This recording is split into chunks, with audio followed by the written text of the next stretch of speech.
Good evening and welcome to the Whiskey Lover Society with me, Gert Retief, and tonight we are looking at a Glenmorangie 12-year-old Nectar d'Or, and it is a third edition on this series.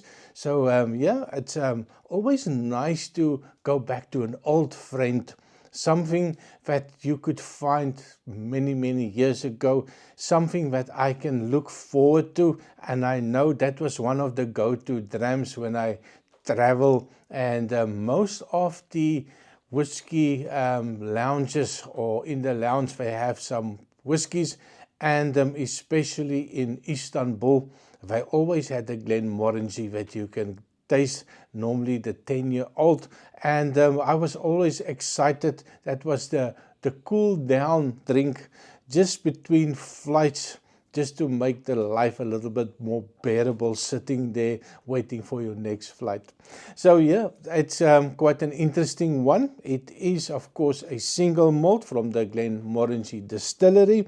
It is 12 years old. I think I've said it now a couple of times. And of course it is matured in ex-bourbon cask, and then it's finished in a Sortan white wine cask, the Sortan white wine cask barrique. So yeah, it for me a little bit of a white wine cask finish. Sometimes it's a little bit of a hit and miss. Always find it a little bit of a struggle to find that little white wine or the red wine or any wine influence. And a lot of people are saying you're looking for the wrong notes. You're looking for wine. It's not really going to be winey. But yeah, so looking forward to giving this one a nosing and tasting. While it is bottled at 46% ABV, so I presume there will be no chill filtration. Color-wise, I am not sure if I add color to it.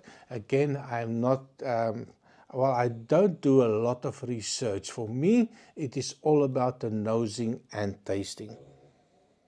Wow. And of course, we have to drink this one.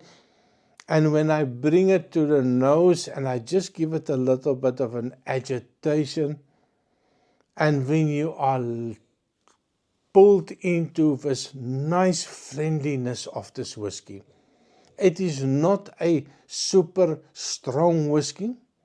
Even with an agitation, I'm not getting a lot of that 46% ABV. It feels like 43%. Now, I do like a high ABV whiskey. So, yeah, you're going to have to find out for yourself if you're going to add water to this one. But it's a sweetness. But it is not a, well, it's a strange sweetness to it. Definitely different. For me, it is going into a territory of a dessert wine. If you go to South Africa, they do make some fantastic, super sweet, super sticky dessert wine. And it feels to me that it's like that. More little bit on the citrus side where I pick up. At grapey side, there's a hint of a lemon rind on it. And then if you dig a little bit deeper, you get that lovely sweetness that's forming. That alcohol, if I keep on agitating, it feels like it just elevates that alcohol level a little bit. And I think that 12 years in the cask just pushes that little ethanol notes away. A little bit of a dried fruit. A little bit of a apricot, dried apricot. And every time that I go back, I get a little bit more of a creamy note.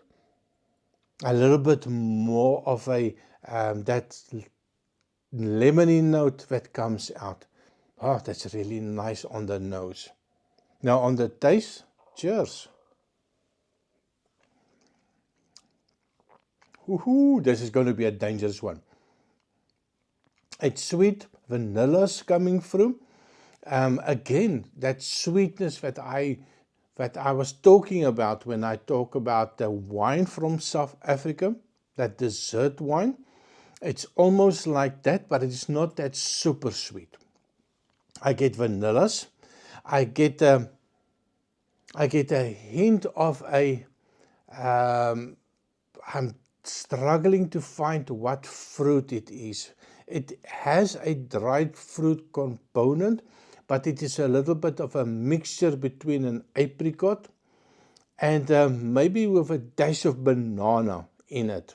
Very strange and very difficult. The mind is running up and down looking at all the boxes where I store all the notes. And he's struggling to find the right one. But this is really nice. Just one more try. Cheers.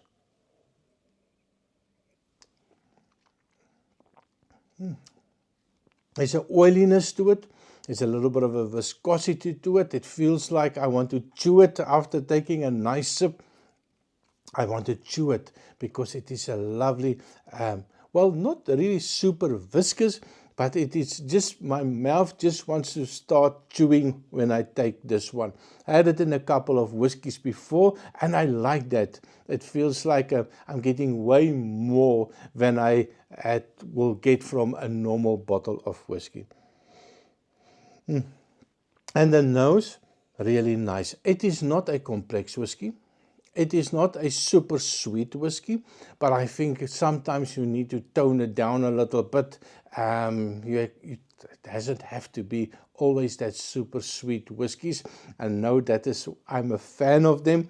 I do like the high ABV. I think this one drinks fantastic at 46. And of course, if you do want to add a little bit of water, a drop or two is definitely not going to harm it, I think. For me, it is just fantastic. And that nose, it gets on better and better every time that I go back.